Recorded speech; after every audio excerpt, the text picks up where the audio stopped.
गरियाबंद जिले के देवभोग में आज सोना मूंदी स्थित देशी अंग्रेजी शराब दुकान को हटाने की मांग को लेकर वार्ड की महिलाएं और पुरुष अनिश्चितकालीन धरने पर बैठ गए। पिछले 2 साल से नगरवासी इस दुकान को हटवाने की मांग करते आ रहे थे, लेकिन कोई ठोस कार्रवाई नहीं होने से ग्रामीण धरने पर बैठने को मजबूर हो गए।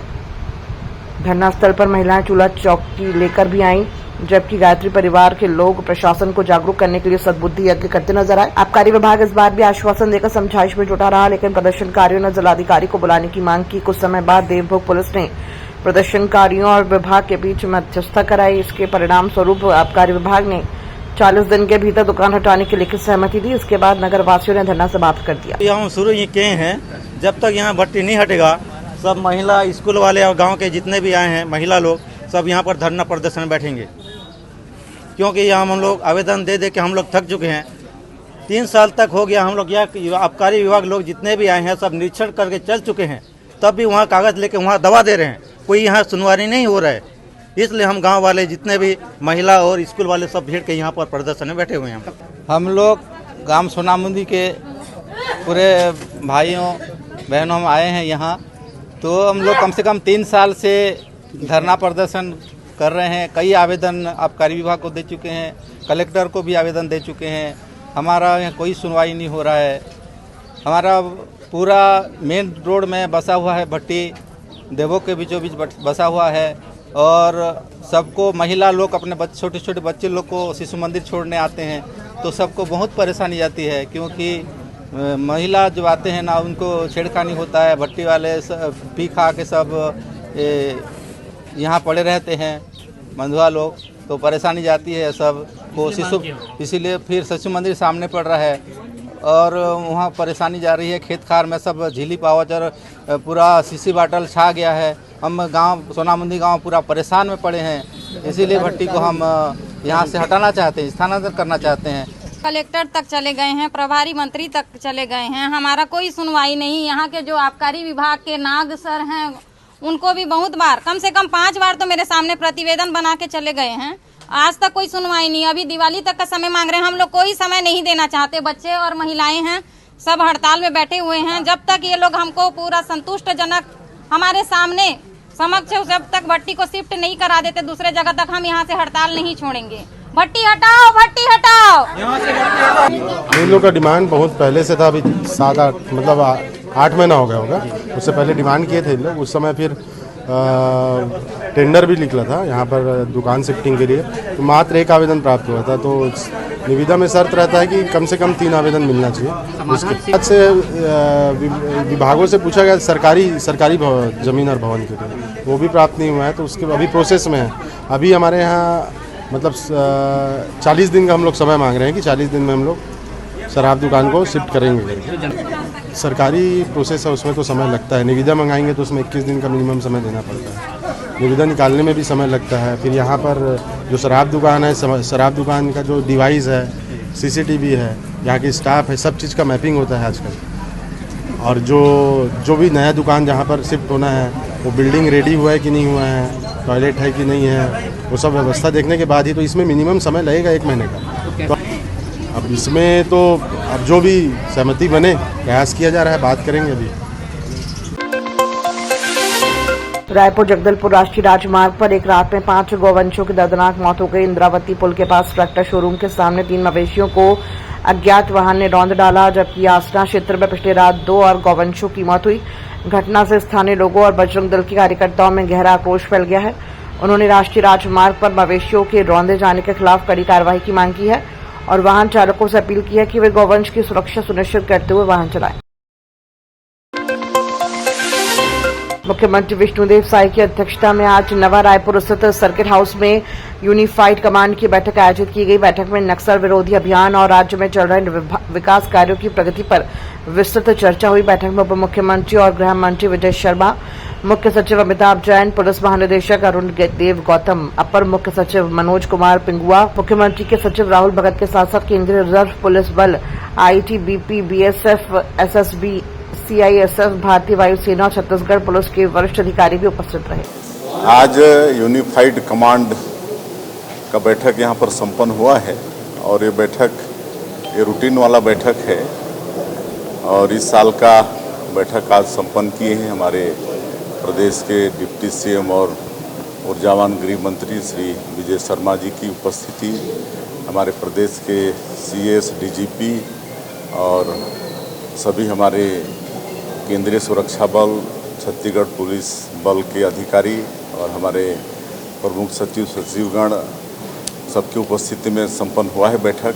और इस बैठक में 2 बिंदुओं पर चर्चा हुई है। एक तो नक्सलवाद के साथ जो हमारे जवान लड़ रहे हैं और 20 महीने में अभूतपूर्व सफलता हासिल हुई है। बड़े बड़े माओवाद को न्यूट्रलाइज करने में हमारे जवान सफल हुए हैं, उनको धन्यवाद भी देते हैं। और दूसरा बिंदु है, उस क्षेत्र में नक्सलवाद तो समाप्त कर रहे हैं, लेकिन उनका विश्वास भी जीतना है, इसलिए विकास को पहुंचाना है उन तक, और उसके लिए नियत निलानार योजना की शुरुआत किए हैं, जिसके माध्यम से सरकार की जो योजनाएं हैं उसको गांव तक पहुंचा पा रहे हैं। तो ये दोनों बिंदुओं पर बड़े विस्तार से सार्थक चर्चा हुई है और हमको पूरा विश्वास है कि हमारे जो माननीय प्रधानमंत्री श्री नरेंद्र मोदी जी और माननीय गृह मंत्री श्री अमित शाह जी का संकल्प है 31 मार्च 2026 तक पूरे देश से नक्सलवाद को समाप्त करना। उनका संकल्प बिल्कुल माननीय प्रधानमंत्री जी का और गृह मंत्री जी का संकल्प अवश्य पूरा होगा। हमारे छत्तीसगढ़ पुलिस बल के जवान, हमारे केंद्रीय सुरक्षा बल के जवान सभी बहुत मुस्तैदी के साथ लड़ाई लड़। बिलासपुर में आज होने वाले वोट चोरी को लेकर कांग्रेस के प्रदर्शन में शामिल होने के लिए छत्तीसगढ़ कांग्रेस प्रभारी सचिन पायलट रायपुर एयरपोर्ट पहुंचे। उन्होंने पत्रकारों से बातचीत में कहा कि वोट चोरी को लेकर राहुल गांधी ने कई तथ्य पेश किए हैं। सचिन पायलट ने आरोप लगाया कि निर्वाचन आयोग ने वोटर लिस्ट न देने का कानून बदल दिया है और जो इस बात का संकेत है कि कुछ बड़ी हो रही है। उन्होंने कहा कि कांग्रेस इस मामले में आगे भी खुलासा करेगी और छत्तीसगढ़ की जनता को बताएगी कि कैसे वोट चोरी हो रही है। इसके अलावा कांग्रेस जल्द ही हस्ताक्षर अभियान भी चलाएगी। आज हमारी पार्टी ने जो राहुल गांधी जी ने प्रेस कॉन्फ्रेंस कर पूरे देश के सामने जो एक तथ्य रखा था और विशेष रूप से उन्होंने कर्नाटक के अंदर जो वोट चोरी का प्रकरण था वो तथ्यों के सहित, प्रमाण के सहित जनता के बीच रखा। अब ये साबित हो चुका था कि निर्वाचन आयोग ने कहीं ना कहीं वोट चोरी को अंजाम दिया है और हमने सिर्फ इतना कहा कि ये तथ्य आंकड़े हैं, बिना जांच करे, बिना उसकी गहराई में जाए हुए जो प्रेस कॉन्फ्रेंस सीईसी ने करी वो भी बड़ी अजीब हमें लगी। कोई जवाब नहीं आया। और सबसे बड़ी बात यह कि जो मुख्य चुनाव आयोग है, सीईसी के जो चुनाव की प्रणाली है वो बड़ी स्पष्ट है। उसमें प्रधानमंत्री, नेता प्रतिपक्ष और चीफ जस्टिस रहते थे। अचानक उसको बदलकर प्रधानमंत्री, गृह मंत्री और नेता प्रतिपक्ष, किसने मांग रखी, इस प्रक्रिया को बदला क्यों गया, बड़े सवाल खड़े करता है। निर्वाचन आयोग ने वोटर लिस्ट पार्टीज को देने मना कर दिया। कांग्रेस ने जब वोटर लिस्ट मांगी, हम कोर्ट में गए, कोर्ट ने आदेशित किया, तब निर्वाचन आयोग ने अपना कानून इंटरनली बदल दिया कि हम वोटर लिस्ट नहीं देंगे। तो वोटर लिस्ट ना देना, सीसीटीवी फुटेज जो पोलिंग बूथ की है वो 45 दिन में नष्ट करना, ये स्वयं जो निर्णय सीईसी ने लिया, ये सारे संकेत करते हैं कि मामले में कुछ गड़बड़ी है। और जैसा राहुल जी ने कहा, बहुत जल्द वो एक बड़ा हादसा और एक जो वोट चोरी का प्रकरण है उसमें जो अगला खुलासा करने जा रहे हैं वो जनता के बीच रखेंगे। लेकिन हम लोगों ने पूरे देश में जो अभी यात्रा निकली, वोट अधिकार यात्रा बिहार में निकली, राहुल जी की बड़ी सफल रही, उसी को लेकर पूरे देश में एक महाअभियान चल रहा है कि जनता को जागरूक रखें कि वोट चोरी को जनता बर्दाश्त नहीं करेगी। और एक प्रदेश स्तरीय सम्मेलन आज हम लोगों ने रखा बिलासपुर के अंदर, ताकि पूरे छत्तीसगढ़ और पूरे देश को पता रहे कि कैसे नाम गायब हो रहे हैं, वोट जोड़े जा रहे हैं और निर्वाचन आयोग की जो निष्पक्षता और पारदर्शिता होनी चाहिए उसमें बहुत बड़ा अभाव है। तो ये एक बड़ा चुनौती का विषय है पूरे देश की जनता के लिए, हमारे गणतंत्र के लिए, लोकतंत्र के लिए। और समूचा विपक्ष राहुल जी के साथ पूरी जनता खड़ी हुई है इस बात को आगे ले जाने के लिए। आज हम लोग पूरे प्रदेश स्तरीय सम्मेलन कर रहे हैं बिलासपुर के अंदर। उसके बाद 15 तारीख से लेकर हम लोग शुरू करेंगे हस्ताक्षर अभियान। और मैं, हम सब पूरे प्रदेश के नेता, महेंद्र जी, दीपक जी, तमाम जो बाकी नेता हैं, हम सब मिलकर इस जनजागरण अभियान को अंजाम देंगे। हर गांव, ढाणी तक, शहर, कस्बे तक पहुंचकर लोगों को जागरूक रखेंगे और दबाव बनाएंगे निर्वाचन आयोग के ऊपर कि आपको जो जिम्मेदारी दी है कि ईमानदारी से चुनाव कराओ, वोट चोरी को बर्दाश्त जनता नहीं करेगी। इस संकल्प को लेकर हम लोग आगे बढ़ेंगे। उपराष्ट्रपति चुनाव को लेकर रायपुर एयरपोर्ट पर पत्रकारों से बातचीत में छत्तीसगढ़ कांग्रेस प्रभारी सचिन पायलट ने चंद कसते हुए कहा कि देश की जनता ये नहीं जान पाई है कि पूर्व उपराष्ट्रपति अभी कहां हैं और उन्होंने अचानक पद क्यों त्याग दिया। सचिन पायलट ने कहा कि धनखड़ साहब बहुत दबंग व्यक्ति हैं, लंबे समय से हम उन्हें जानते हैं, अचानक वो चुप क्यों हो गए, सच्चाई क्या है, पद खाली किया गया, कभी न कभी इनकी पोल जरूर खुलेगी। साथ ही उन्होंने उम्मीद जताई है कि इंडिया गठबंधन के प्रत्याशी को अच्छा समर्थन मिलेगा। आज देश के सांसद एक नए उपराष्ट्रपति का चुनाव करने जा रहे हैं। आज मतदान होगा और परिणाम कुछ देर बाद आएगा, लेकिन ये बात सच है, जिस तरह स्थिति को पैदा किया गया आज तक देश की जनता ये जान नहीं पाई कि जो हमारे पूर्व उपराष्ट्रपति जी थे वो फिलहाल तो हैं कहाँ, और जो उन्होंने पद त्यागा अचानक, और देखने में सब उनके स्वास्थ्य की जो चिंताएं थी वो मुझे लगता है बहुत ज़्यादा नहीं थी।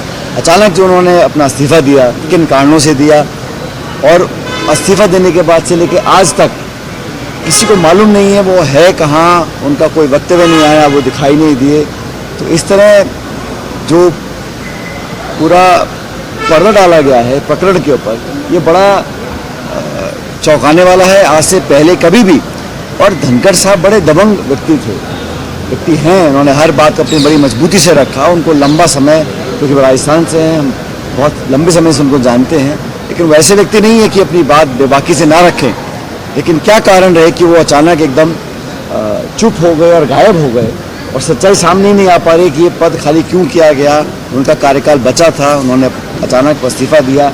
बहरहाल आज चुनाव होगा और हमें लगता है कि जो हमारे एनडीए के उम्मीदवार हैं उनको अच्छा समर्थन मिलेगा। उम्मीद करते हैं कि हमारे उम्मीदवार जीतेंगे, लेकिन ये जो पूरा अनावश्यक रूप से एक चुनाव आया उपराष्ट्रपति पद का, ये इसकी कोई ज़रूरत नहीं थी, और आया क्यों किसी को मालूम नहीं है। और जो इतने बड़े पद पे कोई रहे व्यक्ति वो अपनी बात बोल ना सके इतने लंबे समय तक, ये बड़ा चिंता का चर्चा पूरे देश में, ऐसा क्यों हुआ, क्या कारण थे, और कभी न कभी इसकी पोल खुलेगी कि पूरा मामला था क्या।